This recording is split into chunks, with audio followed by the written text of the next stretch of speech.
সুপ্রিয় দর্শক কেমন আছেন? চলে আসলাম এইমাত্র আগামীকালকে 22শে জানুয়ারি 2026 বৃহস্পতিবার খুবই গুরুত্বপূর্ণ শীত মৌসুমি তীব্র শীতল ঘন কুয়াশা তাপপ্রবাহ এবং আবহাওয়ার খবর নিয়ে দর্শক বিভিন্ন অঞ্চলে দেখা মিলছে ঘন কুয়াশা এবং তীব্র শীতপ্রবাহ। এদিকে আবহাওয়াবিদদের দেওয়া আগামী 24 ঘন্টা আবহাওয়ার পূর্বাভাস অনুযায়ী আবহাওয়ার কোনো পরিবর্তনের সম্ভাবনা নেই এমনটা জানা যাচ্ছে। তো প্রিয় দর্শক আজকে ভিডিওতে জানিয়ে দেবো আগামীকাল 22শে জানুয়ারি 2026 বৃহস্পতিবার 24 ঘন্টা আবহাওয়ার পূর্বাভাসে কি জানিয়েছে আবহাওয়া দপ্তর। তাই প্রিয় দর্শক আপনাদের জেলার আবহাওয়ার পূর্বাভাস জানতে ভিডিওটি সম্পূর্ণ দেখুন এবং আপনি দেশে কোন জেলা থেকে আজকের আমাদের খবরটি দেখছেন এবং কমেন্টে জানিয়ে দিন। এবং এই মুহূর্তে আপনাদের জেলার আবহাওয়ার পরিস্থিতি কেমন এবং প্রতিদিনের নিত্য নতুন আবহাওয়ার পূর্বাভাস জানতে আমাদের চ্যানেলটিকে সাবস্ক্রাইব করে পাশে থাকা বেল আইকনটি অন করে রাখুন।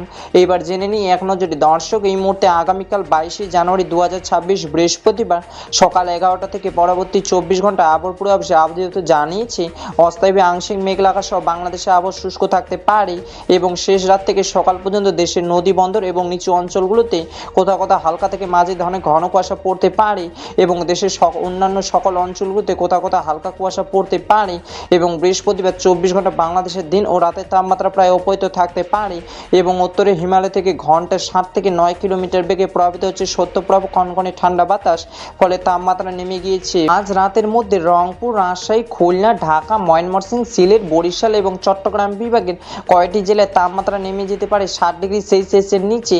এদিকে ঢাকা, টাঙ্গাইল, ফরিদপুর, মাদারীপুর, কুড়িগ্রাম, নরসিংদী, নারায়ণগঞ্জ অঞ্চলগুলোতে সর্বনিম্ন তাপমাত্রা ছিল 8 থেকে 9 ডিগ্রি সেলসিয়াস।